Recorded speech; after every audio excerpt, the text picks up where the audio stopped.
Greetings, and welcome to the REV Group Fourth Quarter 2023 Earnings Conference Call. At this time, all participants are in a listen-only mode. A brief question-and-answer session will follow the formal presentation. If anyone should require operator assistance during the conference, please press star zero on your telephone keypad. As a reminder, this conference is being recorded.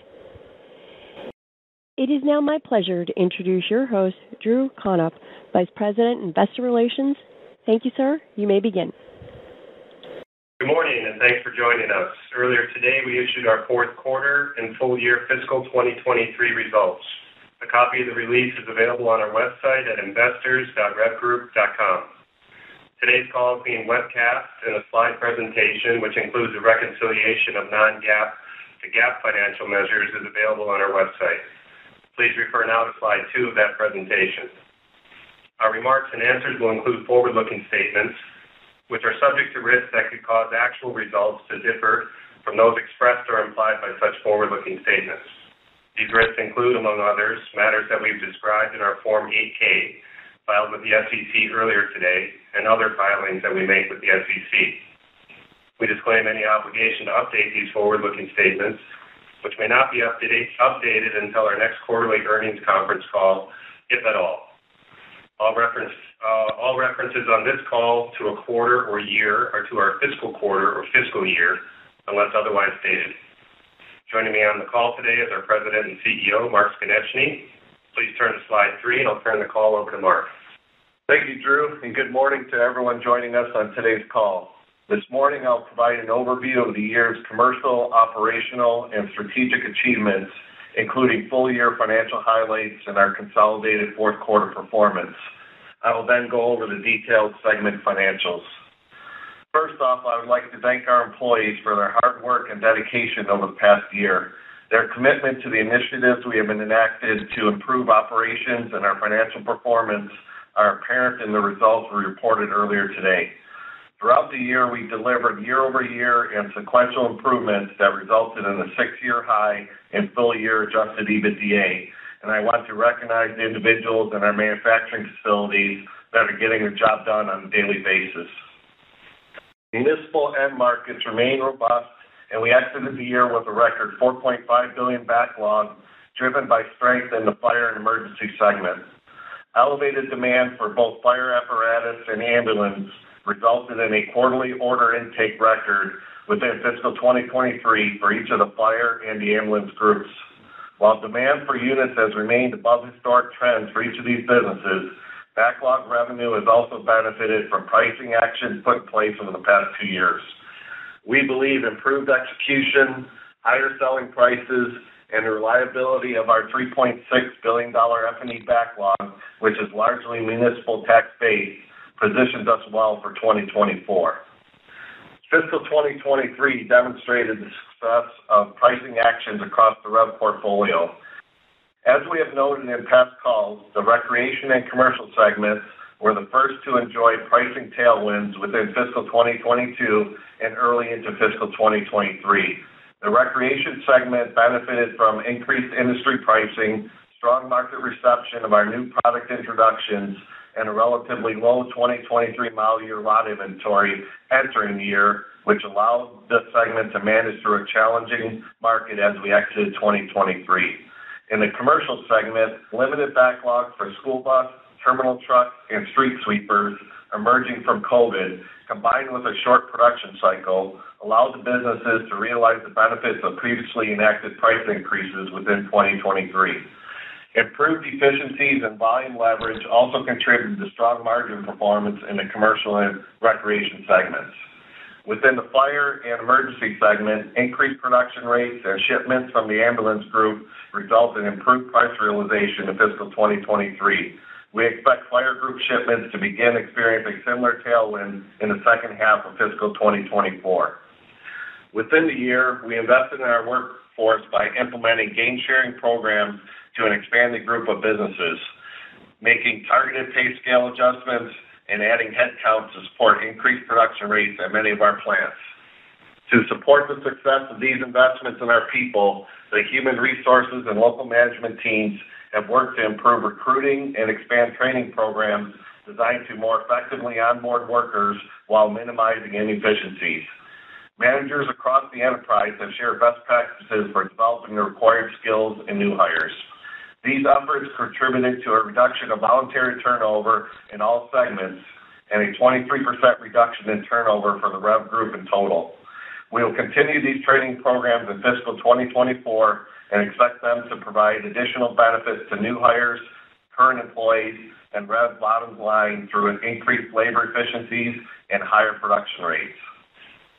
In fiscal 2023, we improved the conversion of sales to earnings versus 2022 and continued to convert adjusted net income to cash with full-year free cash conversion of 116%, the third consecutive year of conversion greater than 100%. We demonstrated a disciplined use of capital by paying down debt in an environment of rising interest rates and economic uncertainty. The result was an improved balance sheet, including $81 million of net debt reduction and increased availability in our ABL credit facility. Exiting the year, we had a net debt to trailing 12-month adjusted EBITDA leverage ratio of just 0.8 times, well under our targeted range of 2 to 2.5 times. Although debt reduction remains a primary use of cash, we continue to look at organic and inorganic opportunities and review our portfolio of existing businesses to ensure that they meet our long-term financial objectives. Now turning to slide 4. Full-year consolidated net sales increased $306 million, or 13% versus fiscal 2022. The increase was primarily the result of increased sales within the F&E and commercial segments, partially offset by decreased sales within the recreation segment. The increase in F&E segment sales was primarily due to increased shipments of fire apparatus and ambulance, a favorable mix of ambulance units, and price realization partially offset by an unfavorable mix of fire apparatus. The increase in commercial segment sales was primarily the result of increased production of school buses, terminal trucks, and street sweepers, and pricing actions, partially offset by fewer shipments and an unfavorable mix of municipal transit buses. The decrease in recreation segment sales was a result of fewer unit shipments and unfavorable mix of gas units that carried a lower selling price and discounting in certain categories, partially offset by price realization. Full-year consolidated adjusted EBITDA increased $52 million, or 49% year-over-year. The increase in adjusted EBITDA was primarily the result of increased contributions from the F&E and commercial segments, partially offset by lower contribution from the recreation segment. The increase in F&E segment EBITDA was primarily due to higher unit volume, a favorable mix of ambulance units, and price realization, partially offset by an unfavorable mix of fire units, lingering inefficiencies related to the relocation of CAMI branded manufacturing, and inflationary pressures. The increase in the commercial segment EBITDA was primarily due to increased shipments of school buses, terminal trucks, and street sweepers, and price realization, partially offset by an unfavorable mix of municipal transit buses and inflationary pressures. The decrease in recreation segment EBITDA was related to fewer unit shipments and an unfavorable mix of gas units, increased discounting, and inflationary pressures, partially offset by price realization. Turning to slide 5, I'll provide fourth quarter highlights and then move on to detailed segment financials. Throughout the year, we implemented programs designed to increase throughput and improve manufacturing efficiencies across the organization. Within the quarter, the benefits from these programs were most significantly demonstrated in the F&E segment as it delivered fourth quarter sales that were 34% higher than the prior year. Year over year, the fire group increased net sales by 28%, and unit shipments of fire apparatus reached a 2.5-year high by increasing 21%. Ambulance group net sales increased 46%, and unit shipments increased 33% versus the prior year, remaining at a level near the third quarter's 3-year high. Commercially, our businesses were actively engaged with their customers, dealers, and industry groups. The REV Fire Group demonstrated its commitment to the first responder community by hosting the 27th Annual Fire Truck Training Conference, the largest and most in-depth combined training and testing event in the nation. FTTC provided training to approximately 400 first responders, driver operators, technicians, equipment manufacturers, dealers, and service center representatives through 50 individual courses over 4 days. Attendees met with suppliers one-on-one to address specific troubleshooting issues and learn the latest maintenance tips and techniques. In September, the REV Ambulance Group showcased 2 highly customized critical care transport ambulances at the EMS World, a leading education event for emergency service providers worldwide. Critical care transport is considered the highest level of patient care for most critically injured or ill patients. The showcase AEV brand ambulance were designed to accommodate the extra equipment required when transporting patients in critical condition are an example of the customization capabilities of REV's ambulance brand to fulfill any requirement. Finally, I am pleased to announce that Steve Zemansky has joined the company as Senior Vice President, General Counsel, and Secretary. Steve previously served as the Senior Vice President, General Counsel, and Secretary at Cooper Tire. Prior to that, he held the same title at Esser Minerals Americas and served as General Counsel of Titan Energy Partners. In addition to legal matters, Steve will sit on the executive leadership team and oversee corporate governance and ESG initiatives across REV Group companies. I look forward to the positive contributions that Steve and experience will provide to REV Group.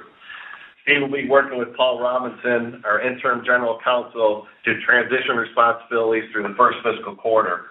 I would like to thank Paul Robinson for his contributions to the company over the past several months. Please turn to page 6 of the slide deck as I move to a review of our fourth quarter consolidated financial results. Net sales of $693 million increased $70 million or 11% compared to the fourth quarter of the prior year. The increase was driven by higher shipments and sales within the F&E and commercial segments, partially offset by lower sales in the recreation segment. Commercial segment sales continue to benefit from higher shipments of school buses and price realization. However, unit shipments of terminal trucks, street sweepers, and municipal transit buses declined sequentially. Lower recreation sales were primarily a result of lower unit shipments across all categories, an unfavorable mix of lower-priced gas units, and discounting in certain categories, partially offset by price realization. Consolidated adjusted EBITDA of $54 million increased $21 million or 61% versus last year, with increased contribution from the fire and emergency and commercial segments, partially offset by lower contribution from the recreation segment. Higher contribution from the F&E segment includes improved results in both the fire and ambulance groups. Commercial segment EBITDA benefited from improved profitability in the school bus and specialty businesses, partially offset by a decline in the municipal transit business. Lower recreation contribution was primarily related to fewer shipments, unfavorable mix, inflationary pressures, and increased discounting, partially offset by price realization. Increased year-over-year consolidated net sales converted an incremental adjusted EBITDA margin of 30%. Moving to page 7 of the slide deck, we will review our fourth quarter segment results. Fire and emergency fourth quarter segment sales increased $86 million compared to the prior year. Higher net sales were primarily due to increased shipments of fire apparatus and ambulance units mentioned earlier, a favorable mix of higher content ambulance units, and price realization. Unit production at our largest fire apparatus plant reached a 3-year high, and fourth quarter shipments from our Chassis Center of Excellence setting records since its acquisition in the spring of 2020. The UAW strike was resolved within the quarter with little impact on our ambulance group, which posted another strong quarter of unit shipments, resulting in a 6-year high of quarterly net sales. F&E segment adjusted EBITDA was $26.8 million in the fourth quarter of 2023, compared to adjusted EBITDA of $1.9 million in the fourth quarter of 2022. The increase was primarily a result of higher volume, favorable ambulance mix, and price realization, partially offset by an unfavorable mix of fire apparatus and inflationary pressures. F&E adjusted EBITDA dollars and margin reached a 5-year high within the quarter. Fire group profitability improved 600 basis points versus the prior year and 140 basis points sequentially, reaching a 2.5-year high. Improved profitability was primarily due to higher sales volume, manufacturing efficiencies related to programs put in place throughout the year mentioned earlier, and improved price realization at several plants. Across the fire group, a greater number of production slots were utilized through improved daily management focused on starts to drive even higher completions. We completed a key milestone at our largest brand campus by realigning production to a more efficient use of factory space. Individual plants now manufacture a dedicated value stream versus running a mixed production line, which created complexity and resulted in inefficiencies in the past. Ambulance group profitability improved 800 basis points compared to last year, resulting in a 5-year high in adjusted EBITDA margin and a 6-year high in adjusted EBITDA dollars. All ambulance businesses contributed with improved margin performance sequentially, which resulted in the group attaining the full-year margin performance target provided during the 2021 Investor Day. Record F&E backlog of $3.6 billion increased 41% year-over-year, reflecting strong orders and pricing actions. The full-year unit book-to-bill ratio was 1.5 times in fiscal 2023.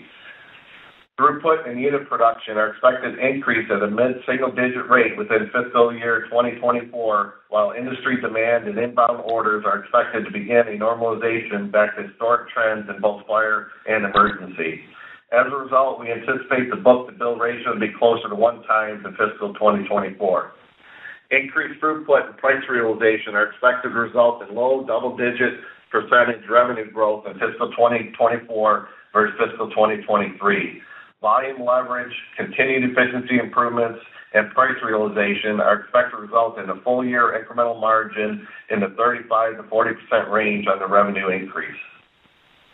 Turning to slide 8, fourth quarter commercial segment sales of $140 million was an increase of 26% compared to the prior year. The increase was primarily related to higher sales of school buses, partially offset by lower sales of terminal trucks, street sweepers, and transit buses. Fourth quarter shipments of school buses reached a 3-year high, improving 16% sequentially against a record backlog entering the quarter. Unit sales of terminal trucks and street sweepers declined 9% and 30% respectively versus the prior year, as end market demand and specialty group inbound orders continued to soften throughout the year. Municipal transit bus production and completions remain impacted by shortages of components such as seats and wiring harnesses, which contributed to a 14% decrease in unit shipments compared to last year. Commercial segment adjusted EBITDA of $16.5 million increased $13.2 million versus the prior year. The increase in adjusted EBITDA was primarily a result of increased shipments and favorable mix of school bus units and price realization within the school bus and specialty group businesses, partially offset by fewer shipments of terminal trucks, street sweepers, and municipal transit bus business, and labor inefficiencies related to supply chain disruptions and a competitive bidding environment in the transit bus business. Commercial segment backlog of $427 million decreased 19% versus last year, reflecting increased production against backlog and decreased orders for terminal trucks, street sweepers, and municipal transit buses. Lower demand for terminal trucks is expected to continue into the first half of fiscal 2024 as logistics providers, retailers, distribution centers, and port operators remain cautious while monitoring consumer spending and general economic trends. Lower demand for street sweepers is primarily related to reduced orders from equipment rental companies, which are our primary customer base. We expect the combined results of these specialty group order headwinds to be a decline of approximately $100 million in commercial segment revenue in fiscal 2024. Lower demand for the municipal transit bus business is primarily related to a transition from carbon-based vehicles to low and no emission solutions. The infrastructure upgrades required to operate a low-emission fleet has resulted in municipalities extending delivery dates for buses as they upgrade the depots and other service equipment required to operate a converted fleet. As the transition to alternative fuel solutions gets stretched out, the market for incumbent diesel and CNG units has become highly competitive, with manufacturers competing to fill production slots. We plan to manage the impact of lower commercial segment revenue related to these headwinds with cost actions designed to maintain a decremental margin in the 15% range on anticipated revenue decreases. Turning to slide 9. Recreation segment sales of $215 million decreased 17% versus last year's fourth quarter. Lower sales versus the prior year were primarily a result of fewer shipments in all categories, an unfavorable mix of Class A units and discounting in certain categories, partially offset by a favorable mix of Class C units and price realization. Quarterly shipments reached a 3-year low dating to the second fiscal quarter of 2020, which coincided with the onset of COVID. The largest headwind in unit shipments and net sales was within our towable business, which is currently producing with approximately 1 month of backlog. Despite an overall industry retail sales decline, our motorized categories continue to outpace the industry and have gained market share in the calendar year-to-date period. Our Class C business posted record quarterly net sales, with calendar year-to-date retail unit sales up 6% versus the Class C industry decline of 3%. Class A business retail unit sales declined 1% for the calendar year-to-date versus the industry's decline of 12%, and Class B retail unit sales were up 4% versus the industry decline of 12%.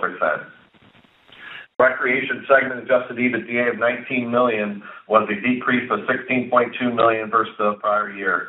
The decrease in adjusted EBITDA was primarily the result of lower unit volume, inflationary pressures, and discounting, partially offset by price realization and cost actions in certain businesses, resulting in a fourth quarter decremental margin of 36% on the revenue decrease. Segment backlog of $385 million at year-end decreased 66% versus prior year. The decrease is primarily due to continued production against backlog and lower full-year net orders across product categories versus prior year. Within the quarter, our most profitable categories of Class B and Class C orders remained at a normalized level and in line with pre-COVID levels, and backlog for these businesses remained at approximately 6 to 8 months of production, respectively.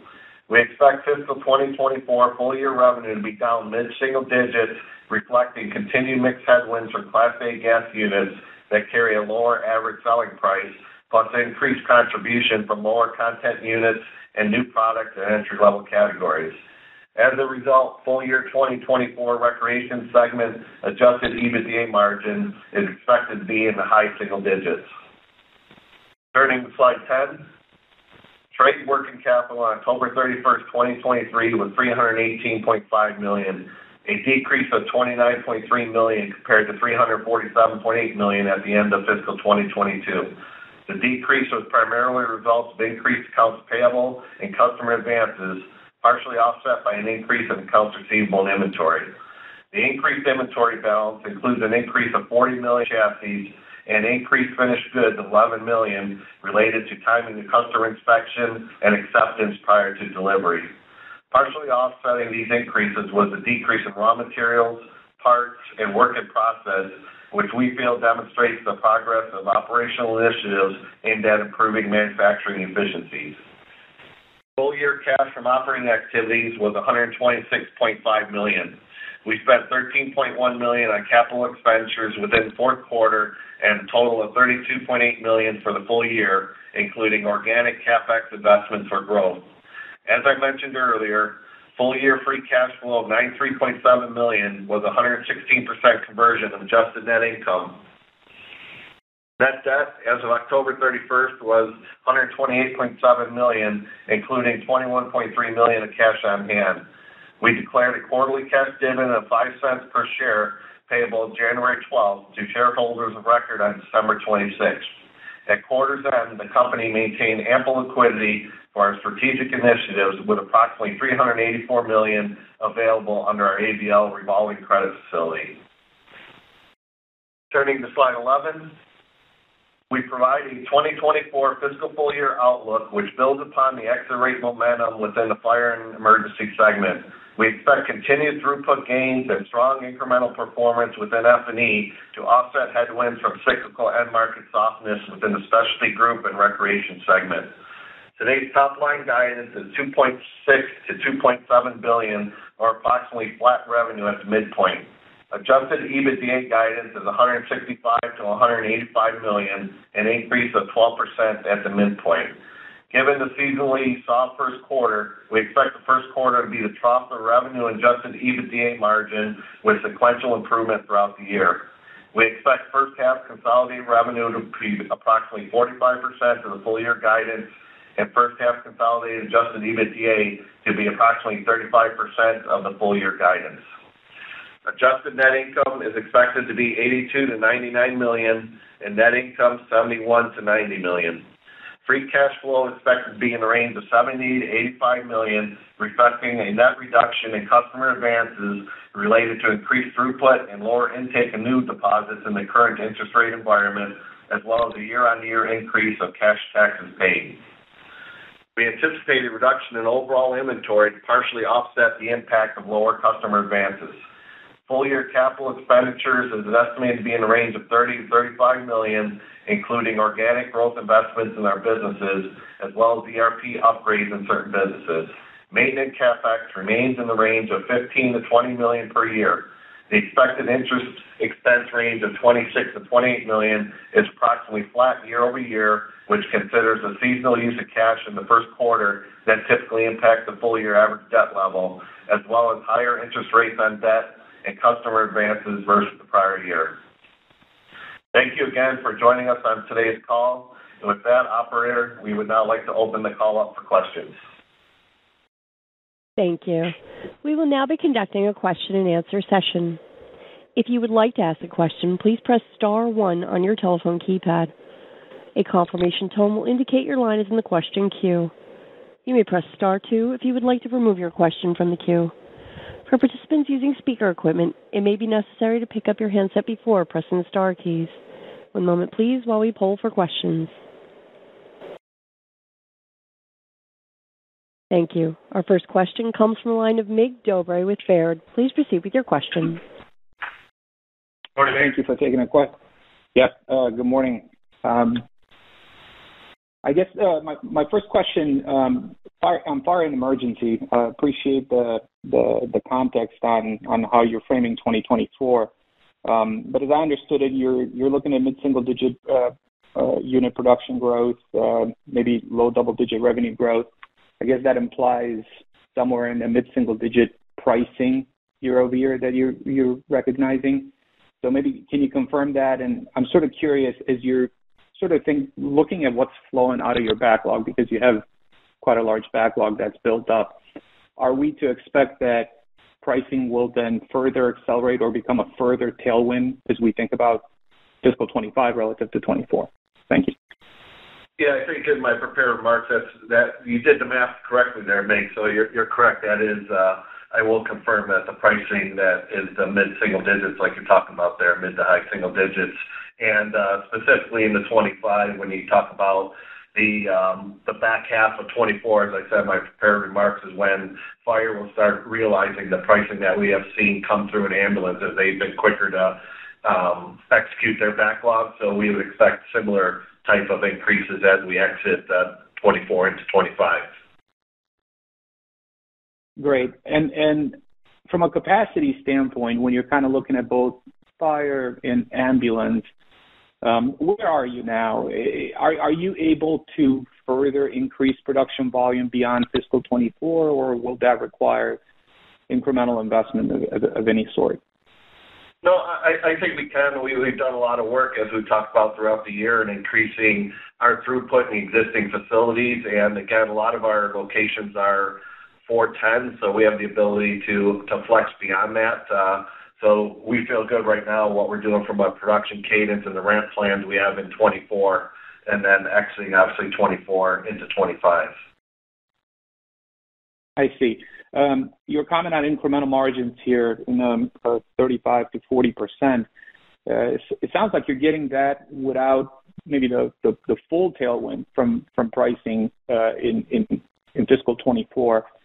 What's the right way to think about incremental margins longer term, if you would, here as we think about 25 or even beyond that? Yeah, I don't want to give anything there, but obviously we want to continue to meet that 15%, incrementals, but with the pricing still kicking in, once we see the execution in 24 on our backlog, then we'll be able to give a better view on into 25. So I would just say for 24, it includes also operating improvements as we talked about in our Holden facility, which we've talked about the last couple of quarters, right? And flushing out of the KME units and getting more of a production cadence there. So that's where you're seeing those heavier incrementals as well as improvement in that facility as well. Sure.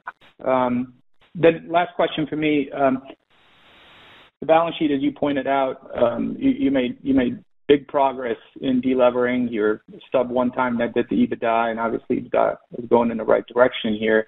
So I'm sort of curious, based on your guidance, you're expecting free cash flow to be about $30, about $40. How do you think about deploying this cash in fiscal 24?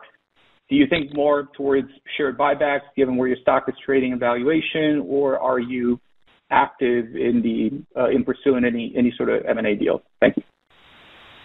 Yeah, I would say we're not active, but we're always looking. Like I said in my prepared remarks, we still have a lot of value creation in our four walls. So we are entertaining, looking at opportunities, but we're not active in that process. But obviously, we'll look at, as we always do, what's best for the shareholders, and from a overall perspective, if there's share buyback opportunity, we pursue that as we talked about previously.